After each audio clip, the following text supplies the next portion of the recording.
हमारे माननीय प्रधानमंत्री नरेंद्र मोदी जी ने 2047 तक भारत को एक विकसित राष्ट्र बनाने का एक संकल्प लिया है। इस संकल्प के 4 मुख्य स्तंभ हैं। पहला स्तंभ युवा शक्ति, दूसरा नारी शक्ति, तीसरा किसान कल्याण और चौथा गरीब कल्याण।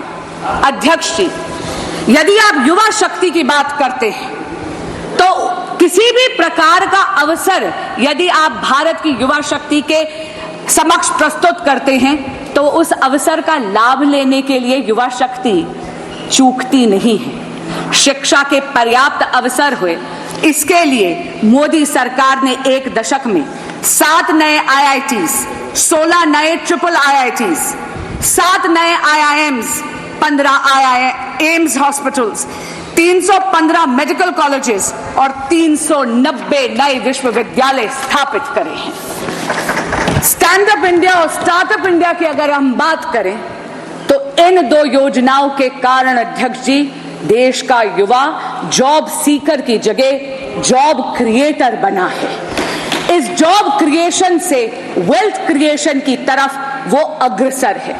और आप जैसे माननीय अनुराग ठाकुर जी ने भी सदन के समक्ष रखा, आज भारत स्टार्टअप इकोसिस्टम में विश्व की 3rd लार्जेस्ट इकोसिस्टम है। वो नानी जो रामायण के पन्नों में पैसे छुपाती, वो दादी जो चीनी के जार में पैसे छुपाती है। अरे उन चोरी के पैसों से कुल्फी फलूदा खाने की मिठास ही अलग है। लेकिन कितनी अचंभे की बात है अध्यक्ष जी, जिस मातृ शक्ति ने देश को बचत सिखाई उनके पास बैंक अकाउंट ही नहीं थी। नरेंद्र मोदी जी प्रधानमंत्री जन धन योजना के तहत देश की मातृ शक्ति को फॉर्मल बैंकिंग सेक्टर का उन्होंने उसे हिस्सा बनाया। अध्यक्ष जी, 50 करोड़ से अधिक बैंक के खाते खुले प्रधानमंत्री जन धन योजना में, जिसमें से 56% महिलाओं के खाते थे। हमारे यशस्वी प्रधानमंत्री नरेंद्र मोदी जी ने यह भी सुनिश्चित करा कि महिलाओं के स्वरोजगार के लिए उनके पास आर्थिक सपोर्ट यानी फाइनेंशियल सपोर्ट की उपलब्धता हो। प्रधानमंत्री मुद्रा योजना के तहत कुल ऋण जो सैंक्शन हुए हैं उसमें से 69% महिलाओं के लिए सैंक्शन हुए। इसी तरह स्टैंड अप इंडिया के तहत अध्यक्ष जी 84% ऋण महिलाओं के लिए सैंक्शन हुए। एनडीए सरकार ने 1 करोड़ लखपति दीदी का जो टारगेट रखा था सेल्फ हेल्प ग्रुप मूवमेंट के माध्यम से, वो तो पहले ही लक्ष्य प्राप्ति हो गई है।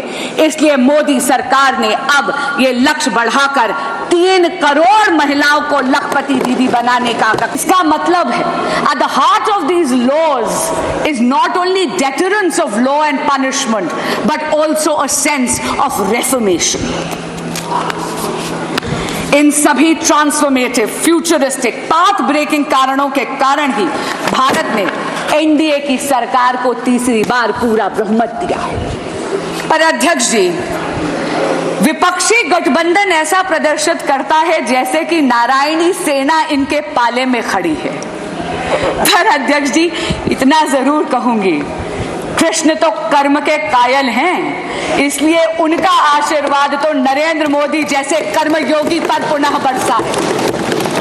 विपक्ष चाहे ये दिखाने का प्रयास करे कि स्वयं अक्षौहिणी सेना उनके पास है। अध्यक्ष जी, बहुत चौंकाने वाली बात है कि वो विपक्ष जिसने आपातकाल लगाने का अधर्म करा, वो विपक्ष जिसने भारत के संविधान को गला घोटने का अधर्म करा, जिसने इस देश के लोकतंत्र की हत्या करने का अधर्म करा, वो विपक्ष जिसके गठबंधन के सदस्य आज भी दिल्ली में एक कॉन्स्टिट्यूशनल क्राइसिस क्रिएट करते हैं क्योंकि वो अपनी जिद पे अड़े हुए हैं कि वो अपनी सरकार जेल से चलाएंगे। क्यों? क्योंकि वो सत्ता के मोह में मदमस्त हैं और दिल्ली उनके इस मोह से त्रस्त है। अध्यक्ष जी, बड़ी अजीब बात है, दिल्ली आज पानी के लिए तरस रही थी, एक बारिश हो गई तो पानी से त्रस्त हो गई।